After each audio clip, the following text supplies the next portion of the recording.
बिस्मिल्लाहिर्रहमानिर्रहीम। सजाद अहमद की तरफ से सबको सलाम पहुँचे। वीडियो स्टार्ट करने से पहले मैं आपको बता देता हूँ कि इन वीडियोस में दो चीज़ों को डिस्कस नहीं किया जाएगा ताकि आपका कीमती वक्त ज़ाया ना हो। एक ईआरडी डायग्राम और दूसरा नॉर्मलाइजेशन को। इसके अलावा जितनी भी चीज़ें होंगी उसको मैं बड़ी हद तक कवर करने की कोशिश करूँगा। अगर आप ईआरडी डायग्राम और नॉर्मलाइजेशन को देखना चाहते हैं तो मेरी जो प्लेलिस्ट है इस हवाले से यानी कि कोर्स के अंदर वो आप देख सकते हैं। वीडियो स्टार्ट करने से पहले मेरी आपसे गुजारिश है कि अगर आपने चैनल को सब्सक्राइब नहीं किया तो सब्सक्राइब कर लें। वीडियो के मतलब अपने दोस्तों को बताएं। अगर वीडियो अच्छी लगे तो ही लाइक करें और दोस्तों के साथ शेयर करें। चलें स्टार्ट करते हैं। प्रेम्प्टिव प्रोसेस वो होता है जिसको हम डिस्टर्ब कर सकते हैं। अगर प्रोसेस चल रहा है तो हम उसको रोक सकते हैं। नॉन प्रेम्प्टिव में हम उसको नहीं रोक सकते। वो कंप्लीट होगा तो फिर कोई और प्रोसेस स्टार्ट होगा। Once the CPU is given the process, it cannot be preempt until the current CPU bus time finish। कह रहा है कि एक दफ़ा जब उस प्रोसेस को स्टार्ट कर दिया तो वो उसको प्रेम्प्ट नहीं कर सकते, उसको इंटरप्ट नहीं कर सकते जब तक वो ख़त्म नहीं होता। लेकिन प्रेम्प्टिव में क्या है, if a new process arrive with the shortage of first then the remaining CPU burst of the currently executive process. तो कह रहा है कि उसको रिप्लेस कर देगा किसके साथ, जो मसलन एक प्रोसेस है तो उसका टोटल उसको चाहिए 50, लेकिन अभी उसने 10 किए थे तो एक और प्रोसेस आ गया जिसको चाहिए 2। तो उसने क्या करना है, 50 वाले को छोड़ के 2 वाले को प्रोसेस कर देना। जैसे 2 वाला प्रोसेस ख़त्म होगा फिर वो 50 वाले के पास दोबारा आ जाएगा। ये चीज़ होती है प्रेम्प्टिव में और शटर जॉब फर्स्ट में। अब इन दोनों का कंपैरिजन करके नीचे बताने लगा है। नॉन प्रेम्प्टिव शटर जॉब फर्स्ट, यानी कि इसमें क्या है कि जो प्रेम्प्टिव होती है, कोई नॉन प्रेम्प्टिव होती है। नॉन प्रेम्प्टिव में क्या है कि हम उसको नहीं छेड़ सकते। तो शटर जॉब फर्स्ट में उसका अगर हम प्रोसेस देखें तो प्रोसेस 1 आया 0 टाइम पे, उसके 7 टाइम चाहिए। प्रोसेस 2 आया 2 टाइम पे, उसको 4 टाइम चाहिए।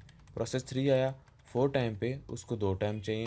प्रोसेस 4 आया 5 टाइम के ऊपर और इसको 4 टाइम चाहिए। The arrival time is the example are important. इसमें क्या है कि अराइवल टाइम बहुत इंपॉर्टेंट है। उसकी वजह क्या है, क्योंकि ये नॉन प्रेम्प्टिव है इसलिए है कि जो पहले आ गया उसको पहले सर्व किया जाएगा। और शटर जॉब फर्स्ट तो है ही है, लेकिन जो पहले भी आए वो भी बहुत अहम है। लेकिन अगर शॉर्टर जॉब वाला लेट आ रहा है तो जो पहले आ गया उसको देखा जाएगा कि क्या वो करता है, कितने उसको प्रोसेस चाहिए। The travel time in the example are important since there is only one process available at time 0। Process 1 it is by default the shorter job process. तो उसमें क्या है कि बाय डिफ़ॉल्ट वो शॉर्टेस्ट होगा। क्योंकि वो 0 पे आया तो 0 पे आने का मतलब ये है कि अभी कोई भी प्रोसेस स्टार्ट नहीं है। ये सारा कुछ उसने बता दिया है कि जो जो किस किस टाइम पे आया। टाइम 2 के ऊपर प्रोसेस 2 आ गया, फिर टाइम 4 के ऊपर प्रोसेस 3 आ गया, टाइम 5 के ऊपर प्रोसेस 4 आ गया। तो इस तरह उनका अगर हम गैंट चार्ट देखें तो पहले जो प्रोसेस पहले ही था उसको ही उसने पहले ले लिया, क्योंकि और तो कोई अवेलेबल नहीं था। प्रोसेस 1 और उसके 7 टाइम थे। जैसे वो 7 टाइम कंप्लीट होंगे फिर देखिएगा कि जितने मेरे पास प्रोसेस अवेलेबल हैं उनमें से सबसे शॉर्टेस्ट कौन सा है। तो उसने देखा कि सबसे शॉर्टेस्ट प्रोसेस 3 है और उसको 2 चाहिए। तो 2 प्रोसेस हो के ये 9 हो जाएंगे और ये पहले आया हुआ था और इसको ये पिक कर लेंगे। फिर ये 2 प्रोसेस करने के बाद फिर चेक करेगा कि मेरे पास शॉर्टेज जॉब कौन सी है। तो प्रोसेस 2 है, उसको कितने चाहिए, 4 टाइम चाहिए उसको। तो फिर उसको टाइम देगा, 4 टाइम उसको देने के बाद 13 तक चला जाएगा और फिर प्रोसेस देखेगा कि मेरे पास जो अवेलेबल है उनमें शॉर्टेस्ट कौन सा है। तो इसमें प्रोसेस 4 जो है वो शॉर्टेस्ट है, यहाँ है ही वही। तो उसको प्रोसेस करेगा तो जितने भी उसको टाइम चाहिए वो उसको दे के अपनी ओवरऑल फिगर कंप्लीट हो जाएगी। इसमें अब कंपैरिजन कर रहा है कि हमें ओवरऑल वेटिंग टाइम कितना देखना पड़ा, जिसके अंदर हमने ये सारा देखा नॉन प्रेम्प्टिव के अंदर। तो इसका एवरेज वेटिंग टाइम जो है वो 4.5 है। प्रेम्प्टिव स्केड्यूलिंग में क्या है, in the following example there are again 4 process, note that process 3 now has the burst time of 1। तो अब कह रहा है कि प्रोसेस 3 को सिर्फ एक टाइम चाहिए, लेकिन इसमें क्या है कि ये प्रेम्प्टिव है। तो फिर क्या होगा, the arrival time in this example are important. इसमें अराइवल टाइम इंपॉर्टेंट है since there is only one process available at time 0। Process 1 it is by default the shortest process. तो क्या है कि और तो कोई प्रोसेस नहीं था तो फिर बाय डिफ़ॉल्ट ये उसका बन जाएगा स्टार्टिंग, यानी कि सबसे शॉर्टेस्ट जॉब फर्स्ट वाला। जैसे ही टाइम चलना शुरू हो गया टाइम 2 के ऊपर प्रोसेस 2 आ गया, but process 1 is already running. However there is a preemption, चूँकि यहाँ प्रम्पशन है through process 1 is already running it is moved from CPU and replace with process 2। तो चूँकि ये प्रेम्प्टिव है तो इसका मतलब क्या है कि वो जो प्रोसेस चल रहा है उसको रिमूव कर दिया जाएगा और उसकी जगह प्रोसेस 2 को स्टार्ट कर दिया जाएगा। At time 4 process 3 arrive at the now the shorter job is the place procedure 2 on the CPU। तो इसी तरह चलते चलते फिर कह रहा है कि प्रोसेस 3 आ जाता है और उसका वो देखता है कि शॉर्टेज जॉब के लिहाज से किसकी सबसे कम जॉब्स हैं, यानी कि सबसे कम किसके बस टाइम है, फिर उसको पकड़ लेगा। इस तरह करते करते करते वो सारा प्रोसेस कंप्लीट करेगा। यानी कि अगर न्यू आता है न्यू प्रोसेस आएगा तो उसके जो शॉर्टेस्ट है उसको पकड़ लेगा, बाकी को वो स्किप कर देगा। Gantt chart for shortage job first example 2, इसकी जो दूसरी एग्जांपल है उसने दी हुई है, सेम वही चीज़ है, आप इसको देख सकते हैं। नेक्स्ट जो स्केजुलिंग है वो है प्रायोरिटी स्केजुलिंग। प्रायोरिटी स्केजुलिंग में क्या है कि आप किसी एक चीज़ को प्रायोरिटी दे देती हो किसी चीज़ के ऊपर। मतलब जब प्रोसेस आता है तो उसके साथ उसका एक प्रायोरिटी नंबर लगा दिया जाता है कि इसका ये प्रायोरिटी है, यानी कि हो सकता है priority number 1, priority number 3, priority number 5। तो जितनी उसकी प्रायोरिटी होगी उस हिसाब से उसको एग्जीक्यूट किया जाएगा। Another way to schedule job is to pick the job that has the highest priority. तो उस प्रायोरिटी वाले जॉब को पकड़ने जिसकी प्रायोरिटी हाई है, यानी कि अगर 3 प्रायोरिटी है और दूसरे की 1 प्रायोरिटी है तो इसका मतलब 3 प्रायोरिटी की हाई है, इसलिए आपने 3 को पकड़ना है। इस तरह प्रायोरिटी बेस के ऊपर स्केजुलिंग भी होती है। This requires that each process should have a priority associated with it.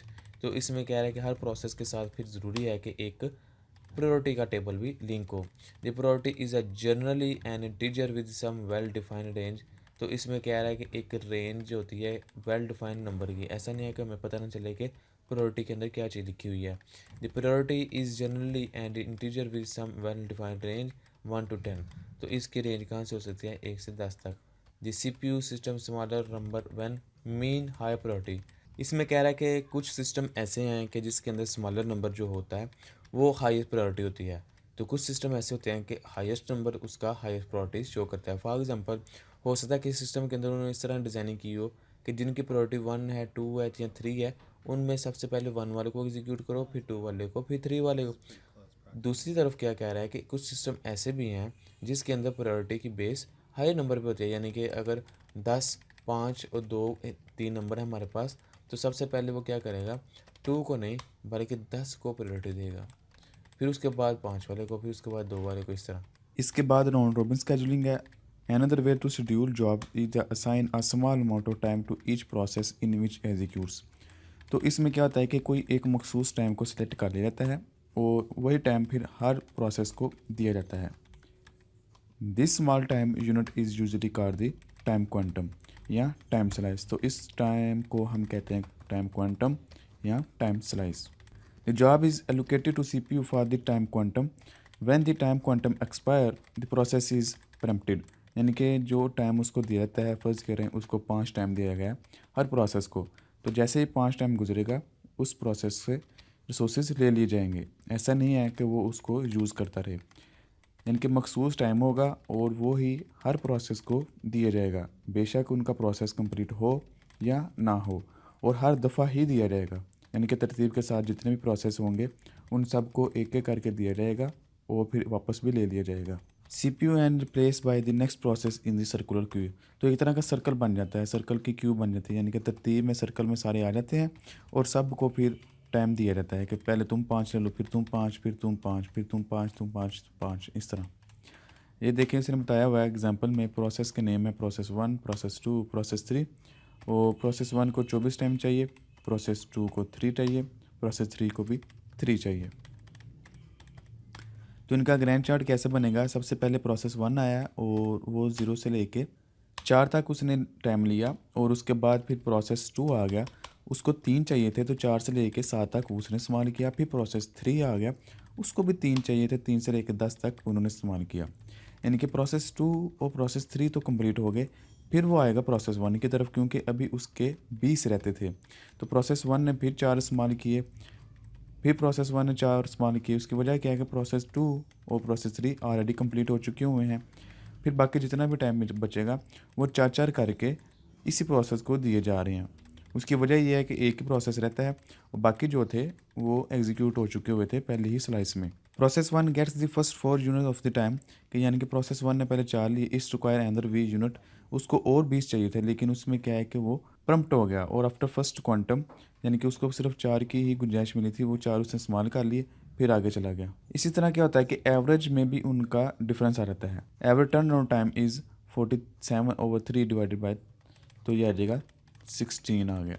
तो इस तरह होता है राउंड रॉबिन में कि हर प्रोसेस को थोड़ा टाइम दे देता है। बेशक उसका प्रोसेस कंप्लीट होता है या नहीं होता, वो अलग बात है। इसमें एक ड्रॉबैक ये है कि अगर क्वांटम की तादाद, यानी कि जो हम क्वांटम डिसाइड करते हैं कि कितने क्वांटम हर प्रोसेस को देंगे, क्वांटम टाइम, अगर वो बड़ा है तो फिर ये ऐसा होगा कि पहले को ही लगा रहेगा। फ़र्ज़ करें हम क्वांटम की तादाद 20 रख देते हैं, तो 20 पहले होंगे तो फिर अगले की बारी आएगी, यानी कि इस तरह पे वेटिंग टाइम बढ़ जाता है। लेकिन अगर क्वांटम की तादाद हम छोटी रखेंगे तो हो सकता है जो फिर छोटे छोटे प्रोसेस हैं वो जल्दी एग्जीक्यूट हो जाएं। नेक्स्ट क्वेश्चन है discuss briefly criteria section. Next question है डिस्कस ब्रीफली क्वेश्चन नंबर 7 जो कि लिखा हुआ है डिस्कस ब्रीफली क्रिटिकल सेक्शन। तो इसके लिए कह रहा है कि आंसर सी पेज, कि जो हम पहले ऑलरेडी डिस्कस कर चुके हैं क्रिटिकल सेक्शन, आप वो वीडियो में देख सकते हैं।